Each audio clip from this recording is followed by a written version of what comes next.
All of us at the Frame Center are really excited about our new virtual gallery.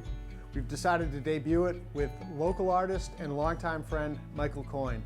Enjoy the show.